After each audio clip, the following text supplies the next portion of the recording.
them. Okay. Thank you.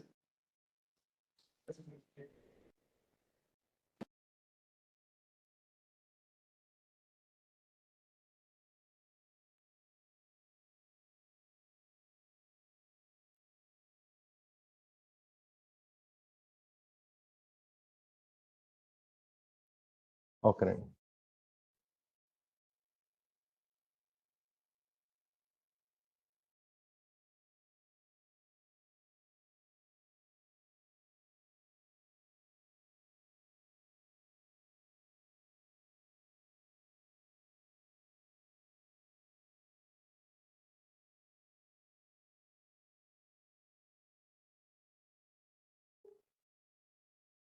Narasimha గారు బాలగారు unmute చేయండి.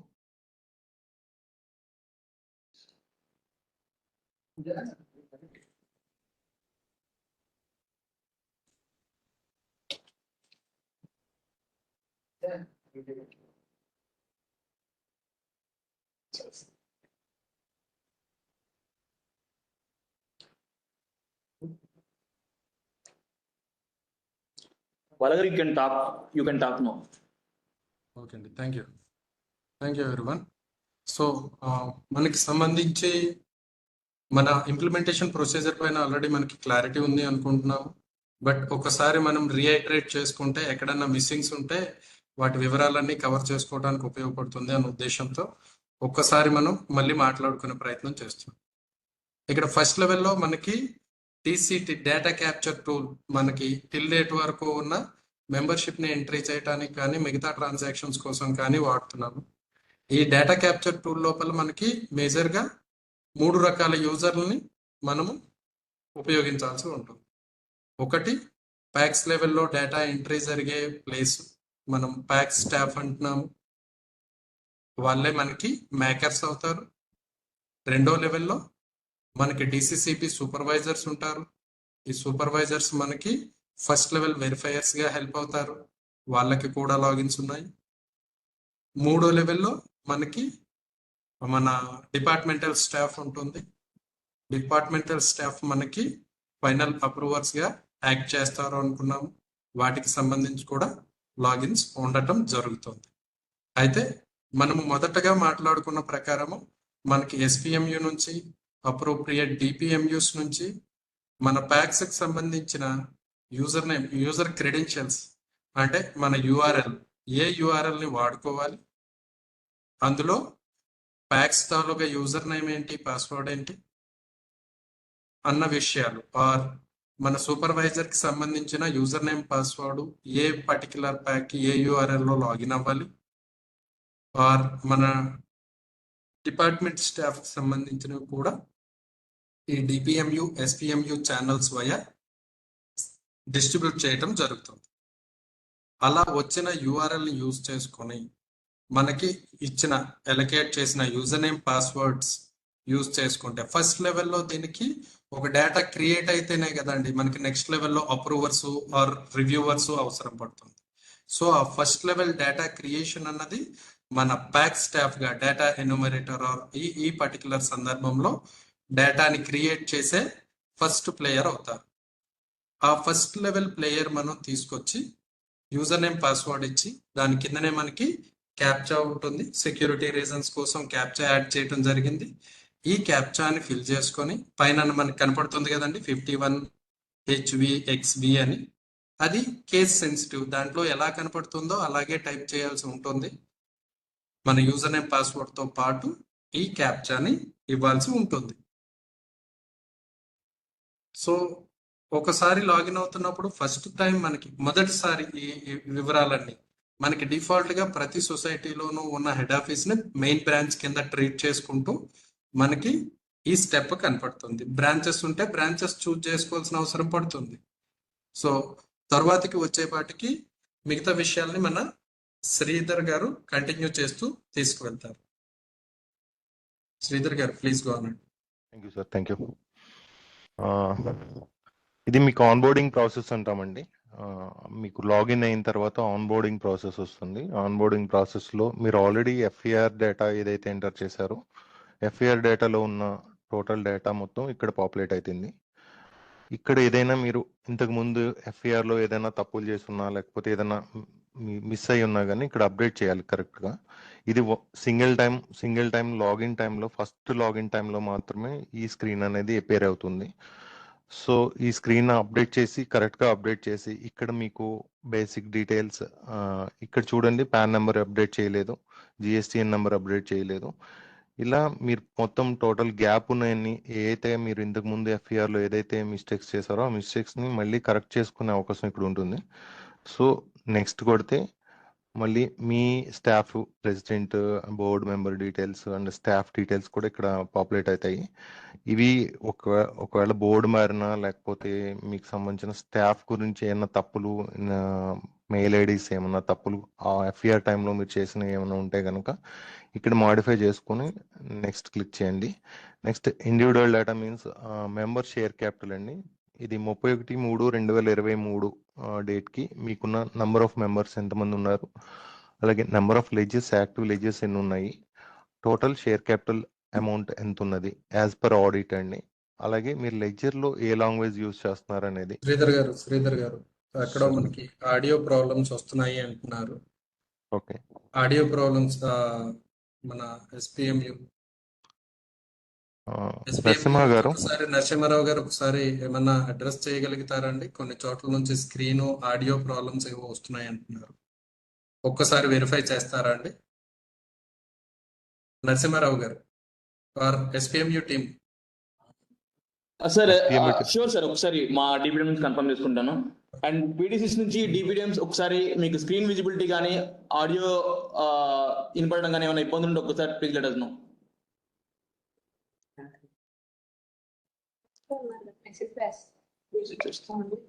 ఒక్కసారి అందరు నన్ను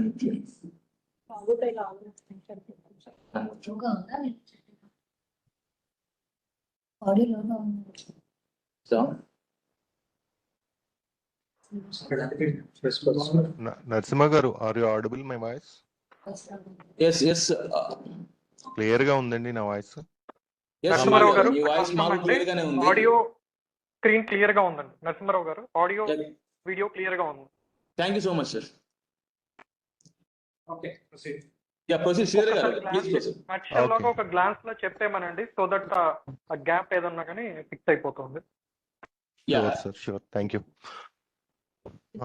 ఇక్కడ మీకు లాంగ్వేజ్ లెడ్జర్ లో మీరు యూజ్ చేస్తున్న లాంగ్వేజ్ ఏంటి అనేది ఇక్కడ మెన్షన్ చేయాల్సి ఉంటుంది. ఒక ఇన్ కేస్ మీరు ఎఫ్ఐఆర్ టైంలో మీరు ఏదైనా బై మిస్టేక్ మీరు ఎంటర్ చేసి కన్ఫర్మ్ చేసిన ఇష్యూస్ ఏమైనా ఉంటే కనుక ఇక్కడ ఎడిట్ అనే బటన్ క్లిక్ చేసుకుని ఎడిట్ చేసుకోవచ్చు.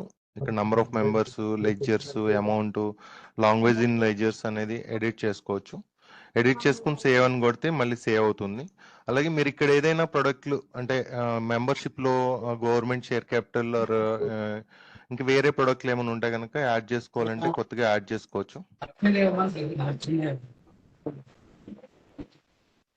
గవర్నమెంట్ షేర్ క్యాపిటల్ అట్లాంటి మీరు ఒకవేళ ఎఫ్ఐఆర్ టైంలో మీరు మిస్ చేస్తుండడం అయితే ఇక్కడ యాడ్ చేసుకునే ఆప్షన్ అయితే ఇచ్చారు. నెక్స్ట్ వచ్చేసి ఇది కంప్లీట్ అయిన తర్వాత డిపాజిట్స్. మీరు ఆల్రెడీ ఎఫ్ఐఆర్ టైంలో మీరు కొన్ని మీ దగ్గర మీ ప్యాక్ లో ఉన్న మీ సొసైటీలో ఉన్న డిపాజిట్స్ అన్ని మెన్షన్ చేసి ఉన్నారు. బట్ కొన్ని సొసైటీస్ లో ఎఫ్ఐఆర్ డేటాలో నెంబర్ ఆఫ్ అకౌంట్స్ కానీ లేకపోతే యాక్టివ్ లెడ్జెస్ ఇవి తప్పులు కొట్టడం జరిగింది. ఇవి మాడిఫై చేసుకునే ఆప్షన్ అయితే ఇక్కడ ఉంటుంది. ప్రతిదానికి ఎడిట్ ఉంటుందండి, మీరు మాడిఫై చేసుకుని సేవ్ చేసుకోవచ్చు. అలాగే ఇక్కడ మర్చిపోయిన ఎఫ్ఐఆర్ టైంలో మీరు మర్చిపోయిన డిపాజిట్లు ఏమైనా ఉంటాయి. ఫర్ ఎగ్జాంపుల్ డైలీ డిపాజిట్స్ ఉన్నాయి, డైలీ డిపాజిట్స్ మర్చిపోయారు, అప్పుడు మీరు ఎంటర్ చేయడం అది ఇక్కడ యాడ్ అని కొట్టుకుని యాడ్ చేసుకోవచ్చు. ఏ డిపాజిట్స్ కావాలంటే ఆ డిపాజిట్స్ యాడ్ చేసుకోవచ్చు. యాడ్ చేసుకున్న ఇక్కడ ఈ స్క్రీన్ లో మీరు మీరు మెన్షన్ చేస్తున్నారో ప్రొడక్ట్లు అవి మాత్రమే మీకు డేటా ఎంట్రీకి అప్లోడ్ చేయడానికి మీకు అక్కడ కనిపిస్తాయి. ఇక్కడ మీకు మీరు ఇక్కడ మెన్షన్ చేయని ప్రొడక్ట్లు ఏవైతే ఉన్నాయో, మీకు ఏ ప్రొడక్ట్లు అయితే మీరు చూపించట్లేదో ఆ ప్రొడక్ట్లు మీకు డేటా అప్లోడ్ టైంలో మీకు ఆ ప్రొడక్ట్లు చూపించండి. ఇక్కడ ఏదైతే మీరు ఎంటర్ చేస్తున్నారో అవి మాత్రమే చూపిస్తాయి. గుర్తుపెట్టుకోండి, ఇది చేసేటప్పుడు మాత్రం 1-2 సార్లు చూసుకొని సేవ్ చేసుకోండి. నెక్స్ట్ లోనింగ్ ప్రొడక్ట్స్ కూడా అంతే. మీరు ఇక్కడ ఏవైతే ప్రొడక్ట్లు చూపిస్తున్నారో ఆ ప్రొడక్ట్లు మాత్రమే మీకు డేటా అప్లోడ్ చేయడానికి కనిపిస్తాయి, మిగతా ప్రొడక్ట్లు కనిపించవండి. అలాగే కవర్డ్ విలేజెస్ అండి. ఈ కవర్డ్ విలేజెస్ కూడా అంతే. ఇక్కడ మీరు మీ ప్యాక్ లో ఏ విలేజెస్ కవర్డ్ విలేజెస్ లో మీరైతే మెన్షన్ చేస్తున్నారో ఆ విలేజెస్ మాత్రమే డేటా అప్లోడ్ చేయడానికి ఉంటుంది. ఇన్ కేస్ ఇక్కడ మీరు ఏదైనా విలేజ్ ఇక్కడ ఎంటర్ చేయకుండా మీరు టెంప్లెట్ లో ఎంటర్ చేసి ఉండడం అయితే అది అప్లోడ్ చేసే టైంలో ఎర్రర్ త్రో చేస్తుంది. సో ఇది ఈ ఆన్ బోర్డింగ్ ప్రాసెస్ అనేది సింగిల్ టైం మాత్రమే వస్తుంది. వన్స్ సేవ్ అయిన తర్వాత మళ్ళీ లాగిన్ లో మళ్ళీ కనిపించదు. లోన్స్ లో ఒకసారి స్పెసిఫై చేయరా? లోన్స్ లో ఒక స్పెసిఫిక్ పాయింట్ వచ్చి ఆ పర్టికులర్ ఇంట్రెస్ట్ క్యాలిక్యులేషన్ టైప్ ఏంటి ఆ లోనుది అండ్ దానికి సంబంధించిన కొలాటరల్ ఏంటి అన్నవి కూడా స్పెసిఫై చేయాల్సి సార్ ఇక్కడ మీకు ఇక్కడ లోన్స్ కి వచ్చేసి మీరు మోడిఫై చేసేటప్పుడు డౌన్లోడ్ కావట్లేదు. ఈ యాప్ డౌన్లోడ్ చూడు. ఆప్కా బైటీ టీమ్ ఒక్కసారి ప్లీజ్ మ్యూట్ చేయండి సార్ ప్లీజ్. సరే ఒకసారి అందరినీ మ్యూట్ చేస్తాము, మీరు ఒక్కసారి మిమ్మల్ని మాత్రం లాక్ చేస్తాము. ఒక్కసారి ఒక 2 minutes ఆపండి ప్లీజ్. ఒకసారి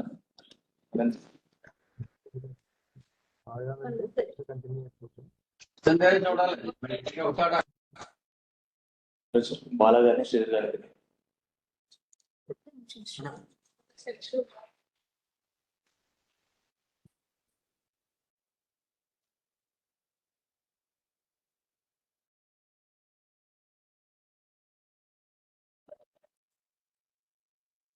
శ్రీధర్ గారు సార్ డిస్టర్బెన్స్ ఏమి ఉండదు. ఒకసారి జిస్ట్ లాగా ఇచ్చిన తర్వాత ఎఫ్ఐఆర్ నుంచి నెక్స్ట్ స్టేజ్కి వెళ్దాం సార్. ఓకేనండి సార్. ఇక్కడ మీరు మెన్షన్ చేసేటప్పుడు లోన్స్ లో ఇంతకు ముందు మీరు కరెక్ట్ గా మెన్షన్ చేసి ఉండకపోవచ్చు. ఇంట్రెస్ట్ కాలిక్యులేషన్ టైప్ కానీ లేకపోతే కొలెటరల్ టైప్ కానీ ఎఫ్ఐఆర్ టైంలో మీరు చేసి ఉండకపోవచ్చు. సో ఇక్కడ కంపల్సరిగా ఇంట్రెస్ట్ కాలిక్యులేషన్ టైప్ అనేది మెన్షన్ చేయాల్సి ఉంటుంది. ఇక్కడ ఏ ఎస్ఏఓ లేకపోతే ఈఎంఐ టర్మ్ లోన్స్ అంటే ఎల్టీ లోన్స్ అయితే ఈఎంఐ టర్మ్ లోన్స్ అంటాము. ఎస్ఏఓ అంటే సింపుల్ ఇంట్రెస్ట్ అంటాము. ఇక్కడ మీరు ఏదైతే కాలిక్యులేషన్ మెథడ్ మీరు స్పెసిఫై చేశారో ఈఆర్పికి వెళ్ళిన తర్వాత అదే కాలిక్యులేషన్ మెథడ్ ఫాలో అవ్వాల్సి ఉంటుంది. సో మీరు ఇక్కడ ఏదైతే మెన్షన్ చేస్తున్నారో అది మాత్రమే సేవ్ అవుతుంది, అది మాత్రమే ఈఆర్పికి క్యారీ ఫార్వర్డ్ అవుతుంది. సో వన్స్ చేసేటప్పుడు లోన్స్ చేసేటప్పుడు ఇక్కడ calculation method and collateral type ఏమున్నాయి అనేది కూడా ఒకసారి చెక్ చేసుకుని సేవ్ చేసుకోవాల్సి ఉంటుంది. సో ఇది కవర్డ్ విలేజెస్ కూడా చెక్ చేసుకున్న తర్వాత డన్ అనేది ప్రాసెస్. ఇది వన్స్ డన్ అనేది చేసామంటే ఇంక మళ్ళీ సెకండ్ టైం లాగిన్ అయ్యేటప్పుడు ఈ స్క్రీన్ ఓపెన్ అవ్వదండి. మీరు ఏదైతే కన్ఫర్మ్ చేశారో అవే మాత్రమే, ఆ ప్రొడక్ట్లు మాత్రమే, ఆ విలేజెస్ మాత్రమే మీకు DCTలో అప్లోడ్ చేయడానికి అవకాశం ఉంటుంది. ఇన్ కేస్ ఇక్కడ మీరు ఏదైనా మెన్షన్ చేయకుండా మాకు ఉన్నది అంటే కనుక అది అప్లోడ్ చేసే అవకాశం అయితే రాదు. సో 1-2 సార్లు చెక్ చేసుకోండి. మళ్ళీ చెప్తున్నాను, ఈ స్క్రీన్ మాత్రం 1-2 సార్లు చెక్ చేసుకున్న తర్వాత కన్ఫర్మ్ చేసుకోండి.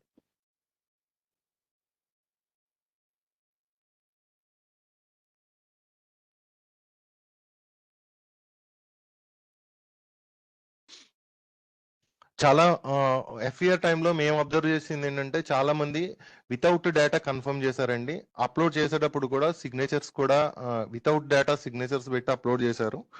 సో ఇది మళ్ళీ ఇంకొక అవకాశం మీరు మాడిఫై చేసుకోవడానికి. దయచేసి ఇక్కడైనా కనీసం మొత్తం డేటా అంతా అప్లోడ్ చేసేలాగా చూసుకోండి. ఇది డాష్ బోర్డ్ అండి. శ్రీధర్ గారు ఒక్కసారి లాగౌట్ అయి లాగిన్ అవ్వరా? సో దట్ క్లారిటీ వచ్చేస్తుంది. రెండోసారి మనకి లాగౌట్ యూజ్ లాగౌట్. సో ఇప్పుడు మనకు గమనిస్తే అండి, మనం ఇందాక మాట్లాడుకున్నట్టు ఇది ఒకసారి మాత్రమే వస్తుంది. ఇప్పుడు మళ్ళీ మనం లాగిన్ అయ్యే ప్రయత్నం మళ్ళీ చేస్తున్నాము. ఇప్పుడు మీరు గమనిస్తే కనుక ఆ ఆన్బోర్డింగ్ ప్రొసీజర్ అన్నది మళ్ళీ రాదు మనకి. మన శ్రీధర్ గారు ఇప్పుడు చెప్తా ఉన్నారు కదా, ప్రాసెస్ లో ఎక్స్ప్లెయిన్ చేస్తున్నారు. మీరు ఒక్కసారి డన్ అని కొట్టిన తర్వాత మీకు ఆ ఫస్ట్ టైం తీసుకున్న టైం తర్వాత నుంచి మీకు మళ్ళీ ఆ స్క్రీన్ కనపడదు.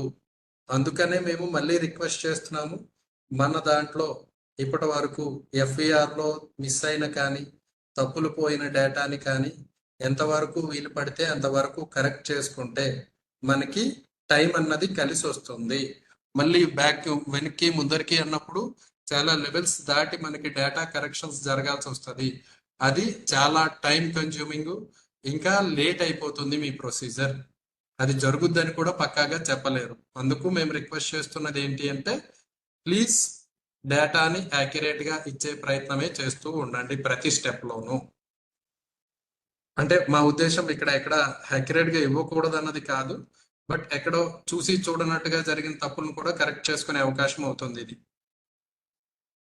శ్రీధర్ గారు ప్లీజ్ కంటిన్యూ. ఓకే, ఇది సెకండ్ టైం లాగిన్ లో మీకు ఆన్ బోర్డింగ్ స్క్రీన్ అనేది కనిపించదండి. నెక్స్ట్ సెకండ్ టైం లాగిన్ అయినప్పుడు డాష్ బోర్డ్ ఇట్లా కనబడుతుంది లాగిన్ లో. ఈ లాగిన్ లో ఏ క్లాస్ మెంబర్స్ ఎంతమందిని క్యాప్చర్ చేశాము, అలాగే ఎంతమంది రివ్యూ అయినాయి, వెరిఫికేషన్ ఎంతమంది అయింది, అప్రూవ్డ్ ఎంతమంది అనేది ఇక్కడ చూపిస్తూ ఉంటుంది, జస్ట్ స్టేటస్ చూపిస్తూ ఉంటుంది. నెక్స్ట్ మీకు ఇక్కడికి వచ్చేసి ఇక్కడ లాగౌట్ ప్రొసీజర్ ఇక్కడ ఉంటుంది, లాగౌట్ ప్రొసీజర్ ఇక్కడ ఉంటుంది, మీ యూజర్ నేమ్ ఇక్కడ కనిపిస్తూ ఉంటుంది, మీ నబార్డ్ ప్యాక్ ఐడి వచ్చేసి ఇక్కడ కనిపిస్తూ ఉంటుంది. సో మీ ప్యాక్ నేమ్ కన్ఫర్మ్ చేసుకోండి. లాగిన్ అయినప్పుడు ఫస్ట్ టైం లాగిన్ అయినప్పుడు మీ ప్యాక్ నేమ్ కన్ఫర్మ్ చేసుకోండి. కన్ఫర్మ్ చేసుకున్న తర్వాత మీకు మెంబర్షిప్ అప్లోడ్ మాత్రమే ఇస్తున్నాం ప్రజెంట్. సో లాంగ్వేజ్ సెలెక్షన్ కూడా చెప్పేసానండి శ్రీధర్ గారు, ఇంగ్లీష్ లాంగ్వేజ్ సెలెక్షన్. ఓకే, ఇక్కడ ఇంగ్లీష్ అండ్ తెలుగు కూడా ఉంటుంది, హిందీ కూడా ఉంటుంది. మీకు కావాలంటే తెలుగు చేసుకోవచ్చు, తెలుగులో కూడా కనిపిస్తూ ఉంటుంది. హెడ్డింగ్స్ మాత్రం తెలుగులో కనిపిస్తూ ఉంటాయి. సో మీకు ఏది కన్వీనియంట్ గా ఉంటే కనుక లాంగ్వేజ్, ఆ లాంగ్వేజ్ లో మీరు మూవ్ అవ్వచ్చు. నెక్స్ట్ ఇది ఓన్లీ డాష్ బోర్డ్ అండి. ఇది ఏ క్లాస్ మెంబర్స్ మాత్రమే అప్లోడ్ చేసాం కాబట్టి అది కనిపిస్తుంది. నెక్స్ట్ లోన్స్ అప్లోడ్ చేసినప్పుడు, డిపాజిట్స్ అప్లోడ్ చేసినప్పుడు కూడా కింద డాష్ బోర్డ్ కనిపిస్తూ ఉంటుంది. ఎన్ని అప్లోడ్ చేశారు, ఎన్ని వెరిఫికేషన్ అయినాయి, ఎన్ని అప్రూవల్ అయినాయి అనేది ఒక డాష్ బోర్డ్ అనేది మీకు ప్రతిసారి లాగిన్ అయినప్పుడు చూపిస్తూ ఉంటుంది. సో మీరు ఫస్ట్ మెంబర్షిప్ అప్లోడ్ చేసేటప్పుడు మెంబర్స్ డీటెయిల్స్ మీద క్లిక్ చేస్తారు. మెంబర్స్ డీటెయిల్స్ మీద క్లిక్ చేస్తే మీకు ఆల్రెడీ అప్లోడ్ అయిపోయిన డీటెయిల్స్ అన్ని ఇక్కడ కనిపిస్తూ ఉంటాయి, ఇట్లా పాపులేట్ అవుతూ ఉంటాయి. దీంట్లో ఇది individual membership and group membership, institution membership. Individual membership means A class and B class members, and group membership means మనకి ఎస్ఎస్జి గ్రూప్స్ కానీ లేకపోతే రైతు మిత్ర గ్రూప్స్ కానీ అట్లాంటి గ్రూప్ మెంబర్షిప్లు మీరు ఏమన్నా మీ ప్యాక్ లో మీరు ప్రాసెస్ చేస్తూ ఉన్నట్టయితే కనుక గ్రూప్ మెంబర్షిప్ మీరు క్యాప్చర్ చేయాల్సి ఉంటుంది. ఆల్రెడీ మీకు ఈ టాంప్లెట్స్ అన్ని మీకు ఎస్పీఎం టీం నుంచి సర్క్యులేట్ అయినాయి. ఆ ఎస్పీఎం టీమ్ ఏదైతే గైడ్ లైన్స్ ఇచ్చారో ఆ గైడ్ లైన్స్ ప్రకారమే అప్లోడ్ అయితే ఉంటుంది. So group membership and institution membership అండి. ఇన్స్టిట్యూషన్ మీన్స్ మీకు స్కూల్స్ కానీ లేకపోతే కాలేజెస్ కానీ టెంపుల్స్ కానీ ఇట్లా మీరు మెంబర్షిప్ ఇచ్చి ఉండడం అయితే కనుక ఇన్స్టిట్యూషన్ మెంబర్షిప్ లో ఎంటర్ చేయాల్సి ఉంటుంది. దానికి సపరేట్ టెంప్లెట్ ఉంటుంది. అన్ని ఒకే టెంప్లెట్ లో ఉండవు, డిఫరెంట్ ఫీల్డ్స్ ఉంటాయి కాబట్టి మీరు దానికే డౌన్లోడ్ చేసుకోవాల్సి వస్తుంది. ఇది వచ్చేసి మీరు అప్లోడ్ చేసిన రికార్డ్స్ అండి, ఇలా చూపిస్తూ ఉంటుంది. ఇక్కడ స్టేటస్ వచ్చి AR request for resubmission, supervisor request for resubmission, created, verified ఇట్లా కనబడుతుంది. దీని అర్థం ఏంటంటే క్రియేటెడ్ మీన్స్ మీరు అప్లోడ్ చేసినవి, మీరు అప్లోడ్ చేసిన రికార్డ్ ని మళ్ళీ శ్రీధర్ గారు మెంబర్ క్రియేషన్ దగ్గర నుంచి వచ్చేద్దాము. ఇది ఈ వివరాల తర్వాత చేద్దాం. ఓకే, మెంబర్ రికార్డ్ ఎలా కనపడుతుందో ఒకసారి మెంబర్ ఏ క్లాస్ క్రియేట్ చేయరా, మెంబర్ టైప్ పై నుంచి ఇది సెకండ్ వద్దాం. మామూలుగా ఒక అంచనా ఎలా కనపడుతుంది, మెంబర్ టైప్ ఇండివిజువల్. సో మనకి మెంబర్కి సంబంధించిన ఇలాంటి ఇన్ఫర్మేషన్ మొత్తాన్ని మనం ఒకేసారి క్యాప్చర్ చేసుకోవడానికి అవకాశం కల్పించడం జరిగింది. దీనిని మనం ఈ రకంగా క్యాప్చర్ చేసుకుంటే సిస్టమ్ ఇలా కూడా అలౌ చేస్తుంది. రెండో రకంగా మనకి ఏంటి అంటే ఒకసారి అప్లోడ్ ఆప్షన్కి వెళ్ళరా, మన ఎక్సెల్ ఫైల్స్ మన దగ్గర రెడీగా ఉన్నాయి, మన సిఎస్వి ఫైల్స్ రెడీగా ఉన్నాయి అనుకుంటే ఆ డేటానంతటిని మనకి ఇంపోర్ట్ ఎక్స్పోర్ట్ అనే ఆప్షన్ మీకు ప్రతి మాడ్యూల్ పైన కనపడుతూ ఉంటుంది. దీంట్లో మనకి ఏ ప్రోడక్ట్ అయితే ఇంపోర్ట్ ఎక్స్పోర్ట్ క్లిక్ చేస్తామో ఎందులో ఉండి మెంబర్షిప్ అయితే మెంబర్షిప్, ఇంకోటి అయితే ఇంకోటి, దానికి సంబంధించిన ఇన్ఫర్మేషన్ ఫస్ట్ మనం ప్రోడక్ట్ చూజ్ చేసుకోవాలి. ప్రోడక్ట్ అంటే మనకి మెంబర్షిప్ లో మళ్ళీ ఏ క్లాసు, బి క్లాసు, ఇంకా ఏమన్నా సిడి క్లాసులు ఉన్న చోట వాటికి సంబంధించిన ప్రోడక్ట్ క్లాసిఫికేషన్ వస్తుంది. దానికి సంబంధించిన మెటా డేటా అంటే మనకి సుమారుగా ఇందులో ఉండవలసిన అన్ని రకాల ఫీల్డ్స్ కి సంబంధించిన బేసిక్ ఎగ్జాంపుల్ అందులో దొరుకుద్ది. మీరు ఆ ఫైల్ ఒకసారి చూడగలరు. స్క్రీన్ షేర్ అవ్వట్లేదండి శ్రీధర్ గారు, ఆ పేజ్ షేర్ చేస్తున్నారు.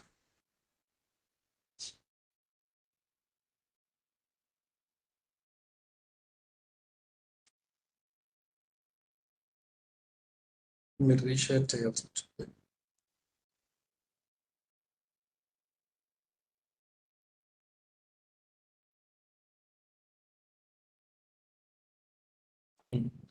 ఇలా మనకి ఆ పర్టికులర్ మెంబర్షిప్ కి సంబంధించిన ఒక ఫామ్ లో ఏమేమి ఉంటాయి, దానికి ఏ రకమైన డేటా కావాలి, దాని ఎగ్జాంపుల్ ఏంటి, meta data about all the fields అన్నమాట. దాంట్లో సుమారుగా మనకి కొన్ని కనపడినా కనపడకపోయినా కొన్ని ఫీల్డ్స్ అందులో ఎక్స్ట్రా ఉన్నా కూడా ప్రతి వాటికి సంబంధించిన ఇన్ఫర్మేషన్ ఇక్కడ చెప్పడం జరుగుతుంది.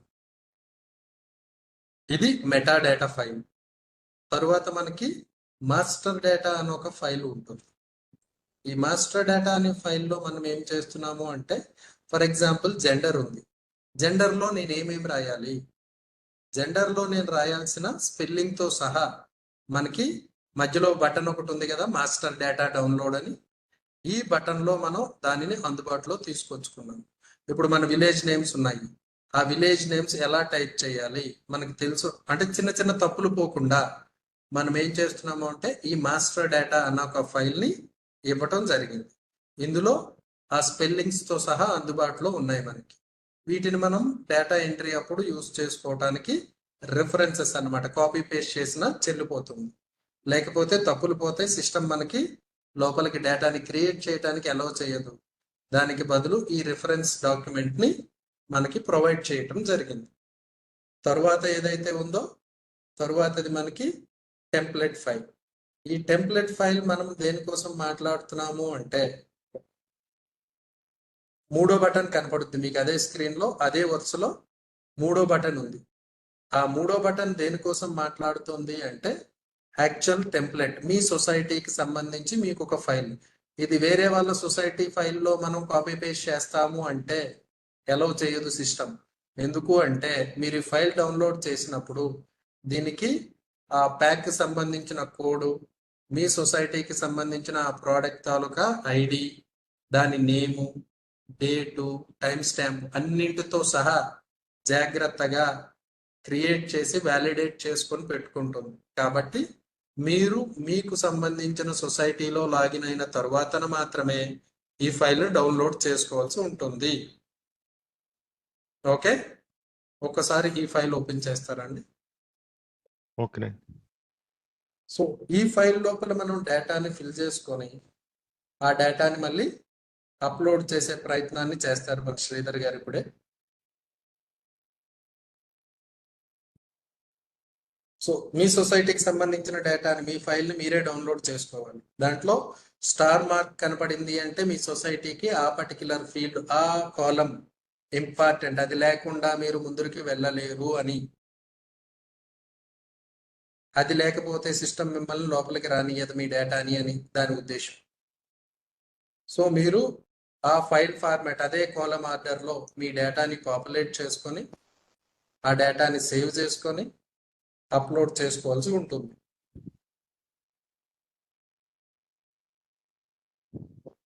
మీకు ఎక్కడైనా ఫార్మాటింగ్ సమస్యలు వస్తే అన్నింటికి టెక్స్ట్ అని అప్లై చేసుకోవడానికి అవకాశం కుదురుద్ది. మీకు జనరల్ తీసి టెక్స్ట్ అప్లై చేసేసుకున్నారంటే ఎక్కడన్నా ఇబ్బందులు ఉంటే రిజాల్వ్ అయిపోతాయి. శ్రీధర్ గారు కంటిన్యూ అండి. సార్, మీ దగ్గర ఉన్న డేటా, మీరు ఆల్రెడీ టెంప్లెట్స్ లో ఉన్న డేటాని ఈ సిఎస్సి ఫైల్లో కాపీ చేసుకోవాలండి. కాపీ చేసుకునేటప్పుడు సిఎస్సి ఫైల్ నేమ్ ఏదైతే ఉందో డౌన్లోడ్ అయిన నేమ్ రీనేమ్ అయితే చేయొద్దు. రీనేమ్ చేయకుండా ఎట్లా డౌన్లోడ్ చేసుకున్నారో అట్లానే దాంట్లోనే కాపీ పేస్ట్ చేసుకోండి. మీరు ఒకవేళ ఇద్దరు ముగ్గురు కానీ 2-3 ఫైల్స్ కానీ మీరు అప్లోడ్ చేసుకోవాలనుకుంటే చేసుకోవచ్చు.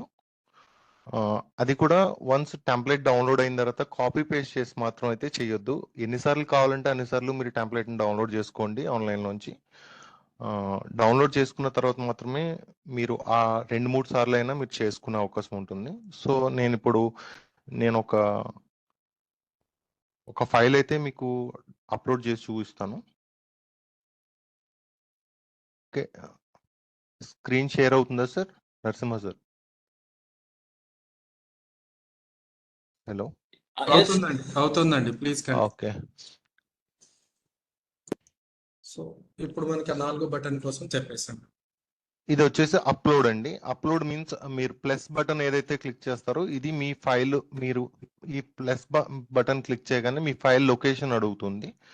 సో ఈ లొకేషన్ ఎక్కడైతే ఉందో ఆ లొకేషన్ సెలెక్ట్ చేసుకొని ఆ లొకేషన్ సెలెక్ట్ చేసిన ఫైల్ సిఎస్సి ఫైల్ సెలెక్ట్ చేసుకుని ఓపెన్ అని కొడతారు. ఆ ఫైల్ నేమ్ ఇక్కడ కనిపిస్తూ ఉంటుంది మీకు, మీరు సెలెక్ట్ చేసుకున్న ఫైల్ నేమ్. నెక్స్ట్ మీరు సబ్మిట్ అని కొడతారు. సబ్మిట్ అని కొట్టుకొని ఇక్కడ చూడండి పైన కనిపిస్తూ ఉంటుంది సిఎస్సి ఫైల్ సక్సెస్ఫుల్ అప్లోడ్ అని చెప్పేసి. నెక్స్ట్ ఇక్కడ వచ్చేసి ఇంపోర్ట్ ఎక్స్పోర్ట్ మీద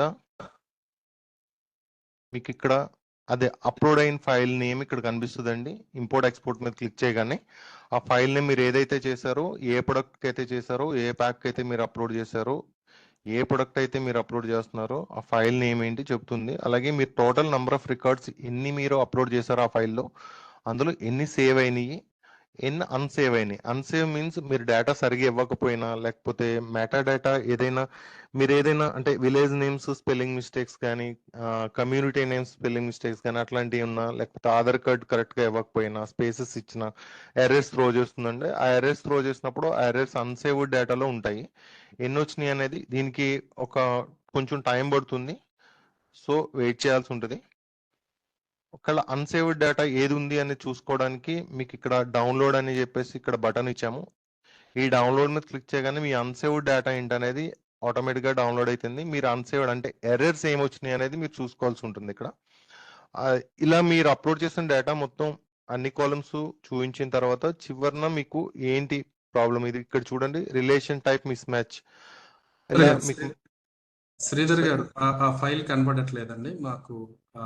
ఈ స్క్రీనే కనపడుతుంది, మీరు ఒకటే స్క్రీన్ షేర్ చేశారు.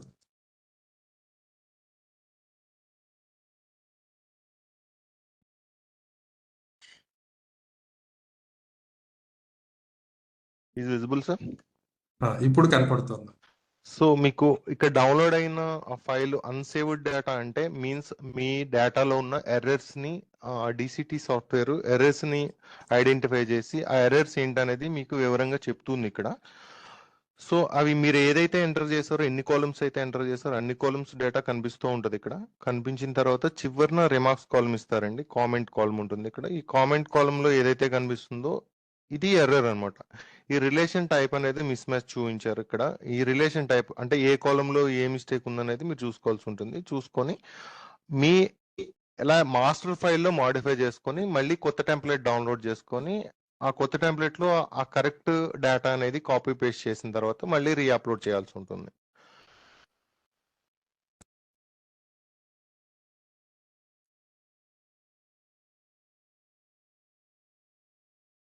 సో ఇక్కడ అప్లోడ్ అయిన తర్వాత మీకు సేవ్డ్ రికార్డ్స్ ఎన్ని అంటే మీరు ఒక 10 రికార్డ్స్ అప్లోడ్ చేశారంటే అందులో సేవ్డ్ రికార్డ్స్ ఎన్ని, అన్సేవ్డ్ రికార్డ్స్ ఎన్ని. అన్సేవ్డ్ అయితే కనుక అది ఎందుకు అన్సేవ్ అయింది, ఎందుకు ఎర్రర్ వచ్చింది అనేది మీరు చూసుకోవచ్చు ఇక్కడ. ఇక్కడ సేవ్డ్ రికార్డ్స్ అన్సేవ్డ్ రికార్డ్స్ మళ్ళీ రీఅప్లోడ్ చేయాల్సి ఉంటుంది.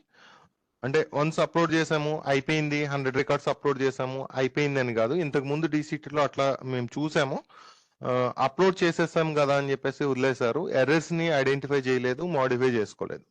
సో అంటే తప్పు జరిగిందని కాదు, ఒకసారి రీకన్ఫర్మ్ చేసుకోండి మీ రికార్డ్స్ అన్ని వస్తున్నాయా లేదా అనేది రీకన్ఫర్మ్ చేసుకోండి. సో ఇది అప్లోడింగ్ ప్రాసెస్ అండి. అప్లోడింగ్ ప్రాసెస్ అయిన తర్వాత మీకు అప్లోడ్ అయిన రికార్డ్స్ అన్ని ఇక్కడ కనిపిస్తూ ఉంటాయి. ఎన్ని రికార్డ్స్ అప్లోడ్ అయినాయో అన్ని రికార్డ్స్ ఇక్కడ కనిపిస్తూ ఉంటాయి. మీ ఇక్కడ ప్రొఫైల్స్ యాడెడ్ ఎన్ని ఉన్నాయి అనేది కూడా ఇక్కడ కౌంట్ చూపిస్తూ ఉంటుంది, ఎన్ని రికార్డ్స్ అనేది కూడా ఇక్కడ కౌంట్ చూపిస్తూ ఉంటుంది. సో ఇక్కడ మీకు వచ్చేసి వెరిఫికేషన్ ఆప్షన్ ఉంటుందండి. ఎవరైతే డేటా అప్లోడ్ చేశారో, ఎవరైతే డేటా పంచింగ్ ఎంట్రీ చేశారో వాళ్ళు ఒకసారి రీకన్ఫర్మ్ చేసుకొని చెక్ చేసుకొని కన్ఫర్మ్ చేయాల్సి ఉంటుంది. సో ఇక్కడ మీరు ఏం చేస్తారంటే వెరిఫై అనే బటన్ ఉంటుంది, వెరిఫై బటన్ కొట్టుకొని మీరు ఆల్రెడీ అప్లోడ్ చేసిన డేటా మొత్తం ఇక్కడ కనిపిస్తూ ఉంటుంది, ఫీల్డ్ వైజ్ కనిపిస్తుంది. ఒకవేళ ఇక్కడ ఏదైనా మీరు మిస్టేక్ ఏమైనా ఉంటే కనుక మిస్టేక్ ని అప్డేట్ చేసుకోవచ్చు. అమౌంట్ తప్పు కొట్టారు ఎక్సెల్ షీట్ లో, అది అప్లోడ్ అయిపోయింది. లేకపోతే కమ్యూనిటీ క్యాస్ట్ తప్పు కొట్టారు, అది అప్లోడ్ అయిపోయింది. లేకపోతే అడ్రస్ తప్పు కొట్టారు, అప్లోడ్ అయిపోయింది. అప్లోడ్ అయిపోయిన తర్వాత ఇక్కడ మాడిఫికేషన్ అనేది ఇక్కడ చేసుకోవాల్సి ఉంటుందండి. వన్స్ ఇక్కడ మాడిఫికేషన్ చేయకుండా మీరు కన్ఫర్మ్ చేశారు, verify and next button click చేశారు అంటే నెక్స్ట్ వచ్చి సూపర్వైజర్ లాగిన్కి వెళ్ళిపోతుంది. అది నెక్స్ట్ చెప్తాను. ఇక్కడ ఏదైనా కావాలంటే మాడిఫై చేసుకోవచ్చు, మాడిఫై నెక్స్ట్ కొట్టాల్సి ఉంటుంది. ఇది data verified successfully and next record populate అవుతుంది. నెక్స్ట్ రికార్డ్ కూడా మళ్ళీ వెరిఫై చేసుకొని వెరిఫై నెక్స్ట్ క్లిక్ చేస్తారు. అలా మీరు ఎన్ని రికార్డులు అయితే మీరు ఎంటర్ చేసి మీరు ఎన్ని రికార్డులు అయితే అప్లోడ్ చేశారో అన్ని రికార్డులు వెరిఫై చేస్తేనే సూపర్వైజర్ లాగిన్ కి, అలాగే సూపర్వైజర్ వెరిఫై చేస్తేనే ఏఆర్ లాగిన్ కి వెళ్తాయి. ఇక్కడ వెరిఫై చేయకుండా సూపర్వైజర్ లాగిన్ లో 0 చూపిస్తుందండి, ఏమీ చూపించదు. ఒకసారి అది కన్ఫర్మ్ చేసుకోండి. ఒకసారి సూపర్వైజర్స్ ఏంటంటే కన్ఫ్యూజ్ ఏంటంటే రికార్డ్స్ కనిపించట్లేదు అని అనుకుంటారు, కానీ అక్కడ అసలు ముందు వెరిఫై అయినా లేదనేది కన్ఫర్మ్ చేసుకోండి. సో అప్లోడ్ అయిన రికార్డులను వెరిఫై చేసుకొని తప్పులు ఏమైనా ఉంటే మాడిఫై చేసుకొని వెరిఫై అండ్ నెక్స్ట్ కొడితే అప్పుడు సూపర్వైజర్కి వెళ్తుంది. ఇక్కడతో సిఇఓ వర్క్ అనేది మెంబర్షిప్ కి సంబంధించి సిఇఓ వర్క్ అనేది ఇక్కడతో ఎండ్ అండి. నెక్స్ట్ ఏంటంటే ఏమైనా సూపర్వైజర్స్ కానీ లేదా ఏఆర్స్ కానీ ఏదైనా తప్పులు పట్టుకుంటే ఆ తప్పులు మళ్ళీ వాళ్ళు రిజెక్ట్ చేస్తే కనుక మళ్ళీ ఇక్కడికి వస్తే అది నెక్స్ట్ ప్రాసెస్ లో చెప్తాను. నెక్స్ట్ ఇది వచ్చేసి సూపర్వైజర్ లాగిన్ అండి. సూపర్వైజర్ లాగిన్ లో వన్స్ మీరు లాగిన్ అయిన వెంటనే అక్కడ అప్రూవ్ అయిన ఎవరైతే డేటా ఎంట్రీ చేసి అప్రూవ్ చేశారో ఆ రికార్డ్స్ అన్ని ఇక్కడ కనిపిస్తూ ఉంటాయి. ఇక్కడ కనిపించిన రికార్డ్ ని జస్ట్ ఇక్కడ ఏం కనిపించదు, జస్ట్ డాష్ బోర్డ్ కనిపిస్తుంది. ఎన్ని రికార్డులు అప్లోడ్ చేశారు, ఎన్ని వెరిఫై అని డాష్ బోర్డ్ కనబడుతుంది. తర్వాత మెంబర్స్ డీటెయిల్స్ లోకి వెళ్తే జస్ట్ వెరిఫికేషన్ ఆప్షన్ ఉంటుంది, కానీ ఇక్కడ ఎంట్రీ ఆప్షన్ కానీ అప్లోడ్ ఆప్షన్ కానీ లేకపోతే టెంప్లెట్ డౌన్లోడ్ చేసుకునే ఆప్షన్ కానీ సూపర్వైజర్స్ కానీ ఏఆర్ యూజర్స్ లో కానీ ఉండవు. సో ఇక్కడ అప్లోడ్ చేశారు, అప్లోడ్ చేసిన తర్వాత దీన్ని వెరిఫై చేయాలంటే కనుక వెరిఫై బటన్ మీద క్లిక్ చేయాలి. డేటా అంతా ఇక్కడ కనిపిస్తుంది. ఇక్కడ ఎడిటబిలిటీ అనేది ఉండదండి. ఇందాక సిఇఓ లాగిన్ లో ఎడిటబిలిటీ ఇచ్చాము, ఎందుకంటే వాళ్ళే ఓనర్ ఆఫ్ ద డేటా, వాళ్ళే ఏమన్నా చేయగలరు, కానీ ఓనర్ ఆఫ్ ద డేటా అనేది సూపర్వైజర్ ఏఆర్ కాదు. కాబట్టి మేము ఓన్లీ సిఇఓ లాగిన్ లో మాత్రమే ఎడిటబుల్ ఇచ్చాము. ఇక్కడ ఓన్లీ ఏంటంటే ఇక్కడ ఏమైనా తప్పు వస్తే జస్ట్ రిజెక్ట్ చేయడమే తప్ప వీళ్ళు ఎడిట్ చేయలేరు. సూపర్వైజర్ లాగిన్ లో కానీ ఏఆర్ లాగిన్ లో కానీ రిజెక్ట్ అయితే చేయలేరు. సో ఇక్కడ డేటా వెరిఫికేషన్ అంతే. జిఎల్ నెంబర్ ఏముంది, వాళ్ళ నేమ్స్ ఏంటి, వాళ్ళ విలేజెస్ ఏంటి, షేర్ క్యాపిటల్ ఎంత ఉంది, డివిడెండ్ బ్యాలెన్స్ ఎంత ఉంది, మీరు అప్లోడ్ చేసిన డేటా మొత్తం ఇక్కడ కనిపిస్తూ ఉంటుంది. ఆధార్ నెంబర్స్ ఏమున్నాయి అన్ని ఇక్కడ కనిపిస్తూ ఉంటాయి. కనిపించిన డేటా అంతా కరెక్ట్ అయితే కనుక మీరు వెరిఫై అండ్ నెక్స్ట్ అనేది అప్లై చేస్తారు. ఒకవేళ ఇందులో ఏదైనా తప్పు ఉంది, షేర్ బ్యాలెన్స్ తప్పు ఉంది లేదంటే విలేజ్ తప్పు ఉంది అంటే కనుక request for resubmit and next అంటారు. అంటే వెరిఫై అండ్ నెక్స్ట్ మీరు క్లిక్ చేశారనుకోండి, వెరిఫై నెక్స్ట్ క్లిక్ చేస్తే ఇది కన్ఫర్మ్ అయిపోయే రికార్డు నెక్స్ట్ రికార్డు చూపిస్తుంది. అలాగే request for resubmission and next అన్నారు అనుకోండి, ఈ రికార్డు రిక్వెస్ట్ రీసబ్మిట్ చేయమని చెప్పి సిఇఓకి పంపిస్తున్నారు, నెక్స్ట్ రికార్డు చూపిస్తుంది. సో ఇక్కడ వెరిఫై నెక్స్ట్ అని కొట్టారంటే ఇది వెరిఫై అయిపోయింది, నెక్స్ట్ రికార్డ్కి వెళ్ళిపోయింది. ఇది రిక్వెస్ట్ ఫర్ రీసబ్మిట్ అని కొట్టామనుకోండి, ఇక్కడ చూడండి 172.18 ఇక్కడ రిక్వెస్ట్ ఫర్ రీసబ్మిట్ కొట్టామనుకోండి, రీజన్ ఏంటో అని అడుగుతుంది అనమాట. ఎందుకు రీజన్ అంటే ఏ కాలంలో వాళ్ళు తప్పు కొట్టారు, లేకపోతే సర్నేమ్ తప్పు కొట్టారా, జెండర్ తప్పు కొట్టారా, ఏం తప్పు కొట్టారు, షేర్ బ్యాలెన్స్ తప్పు కొట్టారు అనుకోండి, షేర్ బ్యాలెన్స్ అని క్లిక్ చేసుకుని ఆ రీజన్ కామెంట్ లో పెడతారు.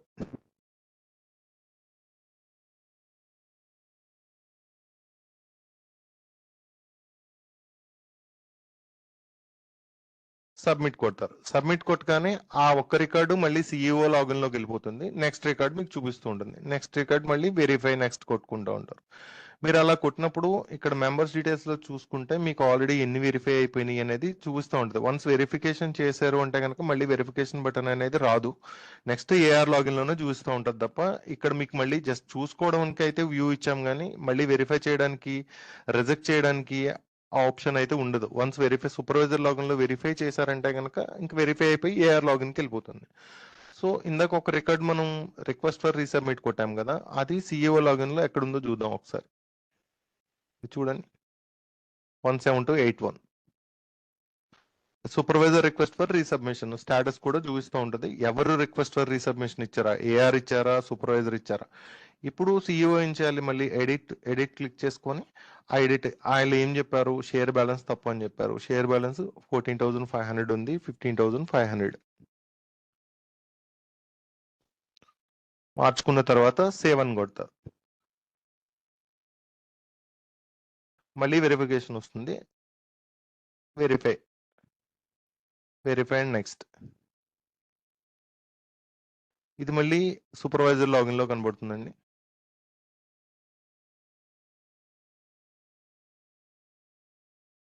సూపర్వైజర్ లాగిన్ కి మళ్ళీ వెరిఫికేషన్కి వచ్చింది. సో ఇప్పుడు సూపర్వైజర్ మళ్ళీ రీచెక్ చేసుకొని 15,500 వచ్చింది. 14,500 ఉంది ఇందాక రిజెక్ట్ చేశారు సూపర్వైజర్. అది సిఇఓ కరెక్ట్ చేసిన తర్వాత మళ్ళీ సబ్మిట్ చేశారు, 15,500 వచ్చింది. ఇప్పుడు వెరిఫై అండ్ నెక్స్ట్ క్లిక్ చేశారు. సో ఇది సూపర్వైజర్ లాగిన్ లో జరిగేది ఏంటంటే అసలు ఎన్ని రికార్డ్స్ ఉన్నాయి డాష్ బోర్డ్ చూసుకోవడానికి ఒకటి ఉపయోగపడుతుంది సూపర్వైజర్ లాగిన్. నెక్స్ట్ సిఇఓ ఎవరైతే ప్యాక్ పీపుల్ ఎవరైతే ఎంటర్ చేశారో అప్లోడ్ చేశారో ఆ డేటాని వెరిఫై చేసుకుని వెరిఫికేషన్ కరెక్ట్ గా ఉంది అంటే కనుక కన్ఫర్మ్ చేస్తారు, కరెక్ట్ గా లేకపోతే కనుక రిక్వెస్ట్ ఫర్ రీసబ్మిషన్ చేస్తారు. ఈ లాగిన్ లో ఇంతవరకే జరుగుతుందండి. నెక్స్ట్ వచ్చేసి ఏఆర్ లాగిన్. శ్రీధర్ గారు ఒక్క పాయింట్ వెనక్కి వెళ్ళరా, దీంట్లో ప్రీవియస్ బ్యాక్ వెళ్ళారు మెంబర్షిప్ లో పైకి. సార్ ఇక్కడ పైన మీకు వెరిఫై బటన్ కూడా ఒకటి కనపడుతూ ఉందండి. మీకు ఎక్కడన్నా ఎలాంటి రికార్డ్స్ అయినా పెండింగ్ ఫర్ వెరిఫికేషన్ మీరు చూడలేకపోతున్నారు స్క్రీన్ లో అంటే గనక వెరిఫై క్లిక్ చేస్తే అది ఆటోమేటిక్ గా ఏదైతే పెండింగ్ ఉందో ఫస్ట్ రికార్డ్ అక్కడికి తీసుకెళ్ళిపోతుంది. మనకి గుర్తులేదు ఎక్కడ వరకు వెరిఫై చేసామో గుర్తులేదు అనుకుంటే అది క్లిక్ చేసేస్తే ఏమన్నా పెండింగ్ ఉన్నా కూడా అది మనకి తీసుకొచ్చి రికార్డ్ వైజ్ గా డిస్ప్లే చేసేస్తాం. అన్ని వెరిఫై అయిపోయాయి అనుకోండి, మీకు ఒక మెసేజ్ చూపించి నో రికార్డ్స్ టు వెరిఫై అని వెనక్కి వెళ్ళిపోతారు. మీకు అంటే జస్ట్ రీకలెక్షన్ ఎక్కడన్నా మిస్ అయిన దానికి ఉపయోగపడుతుంది అన్న ఉద్దేశానికి ఆ ఆప్షన్ కూడా పెట్టడం జరిగింది. కంటిన్యూ అండి. సారీ. ఓకే, నెక్స్ట్ ఈ సూపర్వైజర్ లాగిన్ లో వెరిఫికేషన్ అయిన తర్వాత నెక్స్ట్ ఆడిటర్ లాగిన్ అండి, ఏఆర్ లాగిన్ లోకి వచ్చిన తర్వాత ఇక్కడ కూడా సేమ్ సూపర్వైజర్ లాగిన్ లో ఏ అయితే మీరు యాక్టివిటీస్ జరుగుతాయో ఏఆర్ లాగిన్ లో కూడా same activities, just dashboard చూసుకోవడము, డాష్ బోర్డ్ లో ఎన్ని రికార్డ్స్ అప్లోడ్ అయినాయి, ఎన్ని వెరిఫై అయినాయి, ఎన్ని అప్రూవ్ అయినాయి అనేది చూసుకోవడము. నెక్స్ట్ వచ్చేసి సూపర్వైజర్ ఎవరైతే అప్రూవ్ చేశారో ఆ సూపర్వైజర్ అప్రూవ్ చేసిన దాన్ని మళ్ళీ చెక్ చేసి అప్రూవల్ చేయడం. ఇక్కడ మీరు సేమ్ సూపర్వైజర్ లాగిన్ లో ఎలా అయితే వెరిఫై బటన్ ఇచ్చామో అట్లాగే ఇక్కడ కూడా వెరిఫై బటన్ ఉంటుంది, అలాగే ఇండివిజువల్ రికార్డ్ వైజ్ వెరిఫై అని కూడా ఉంటుంది. ఏదైనా చేసుకోవచ్చు, ప్రాబ్లం లేదు. సో ఇక్కడ వెరిఫై అని ఇది ఫైనల్ వెరిఫికేషన్ అండి. ఇక్కడ డేటాని ఒకసారి ఫైనల్ అంటే మళ్ళీ వెనక్కి చేయటానికి కుదరదు. ఒక్కసారి ఏఆర్ లాగిన్ లో మీరు వన్స్ కన్ఫర్మ్ చేశారు, ఇక్కడ క్లిక్ చేసి వెరిఫై అండ్ నెక్స్ట్ కొట్టారు అంటే మళ్ళీ ఆ రికార్డ్ ని మళ్ళీ రీసబ్మిట్ చేయడానికి కానీ ఎడిట్ చేయడానికి కానీ ఆప్షన్ అయితే ఉండదండి. ఇంకా కన్ఫర్మ్ రికార్డ్ అది మీరు ఒకసారి 1-2 సార్లు చూసుకోండి. లాగిన్స్ లో ఎవరి లాగిన్స్ లో అనేది చూసుకొని కన్ఫర్మ్ చేసుకోండి. ఇది నెక్స్ట్ వచ్చేసి ఇక్కడ కూడా సేమ్ అండి, వెరిఫై అండ్ నెక్స్ట్ అని క్లిక్ చేయగానే నెక్స్ట్ రికార్డ్కి వెళ్తుంది. అలాగే రిక్వెస్ట్ ఫర్ రీసబ్మిట్ అన్నామంటే డైరెక్ట్ గా సిఇఓ లాగిన్ కి రిక్వెస్ట్ ఫర్ రీసబ్మిట్ అని వెళ్తుంది. ఫర్ ఎగ్జాంపుల్ ఇది ఉంది 17223 అనేది రిక్వెస్ట్ ఫర్ రీసబ్మిట్ అన్నాను. మళ్ళీ సేమ్ ఇక్కడ సూపర్వైజర్ లాగిన్ లో ఎలా అయితే మీకు ఒక అంటే కారణం అది మీరు ఎందుకు రిజెక్ట్ చేస్తున్నారు అనేది కామెంట్ పెట్టాల్సి ఉంటుంది. కామెంట్ పెట్టేసి ఆ కామెంట్ ని కమ్యూనిటీ ప్రాబ్లం అని పెట్టాను నేను. సబ్మిట్ చేశాను. 17223 అనేది నెక్స్ట్ రికార్డ్కి వెళ్ళిపోతుంది. అది ఆ రికార్డు పోయి నెక్స్ట్ రికార్డ్కి వచ్చేస్తుంది. అది సిఇఓ లాగిన్ లో మళ్ళీ కనబడుతుందో లేదో చూద్దాం ఒకసారి. చూడండి, ఏఆర్ రిక్వెస్ట్ ఫర్ రీసబ్మిషన్ అని చెప్పేసి స్టాటస్ వస్తుంది. అప్పుడు సిఇఓ ఏం చేయాలంటే మళ్ళీ క్లిక్ చేసుకొని కాస్ట్ ఏదో మార్చుకొని ఆయన ఏ కామెంట్ అయితే చెప్పారో ఆ కామెంట్ మార్చుకున్న తర్వాత మళ్ళీ సేవ్ అని కొడతారు. మళ్ళీ సిఇఓ వెరిఫై చేయాల్సి ఉంటుంది. సిఇఓ వెరిఫికేషన్కి వచ్చి వెరిఫై అండ్ నెక్స్ట్ అప్లై చేయాలి. వెరిఫై నెక్స్ట్ అని కొట్టుకొని ఇప్పుడు మళ్ళీ సూపర్వైజర్ లాగిన్కి వస్తుంది.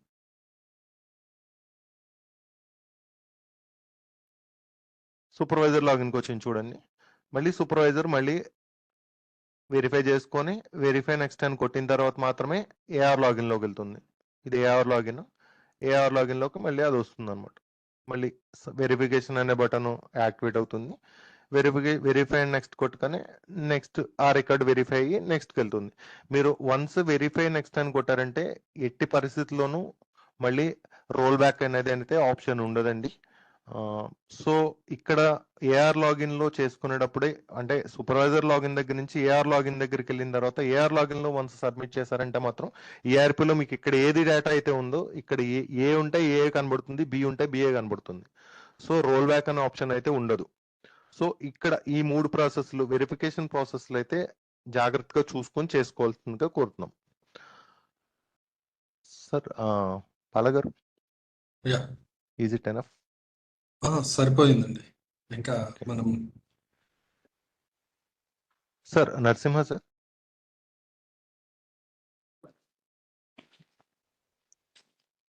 నరసింహరావు గారు, యా సో ఇక్కడతో first version of explanation membership అయితే అయిందండి.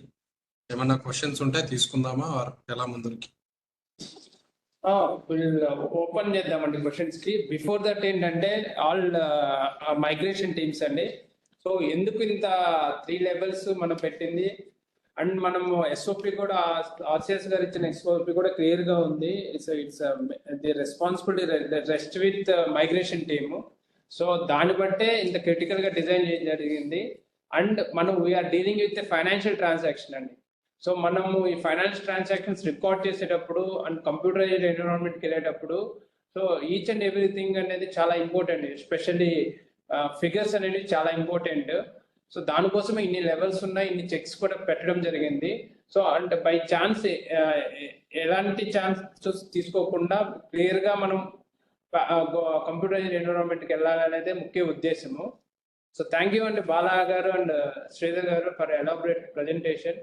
We will open for doubts అండి. So I request DPMUs. So DPMUs లో ఎవరైతే ఉన్నారో వాళ్ళు రైస్ చేయవలసిందిగా కోరుతున్నాము. శ్రీనివాసులు గారు, చెప్పండి.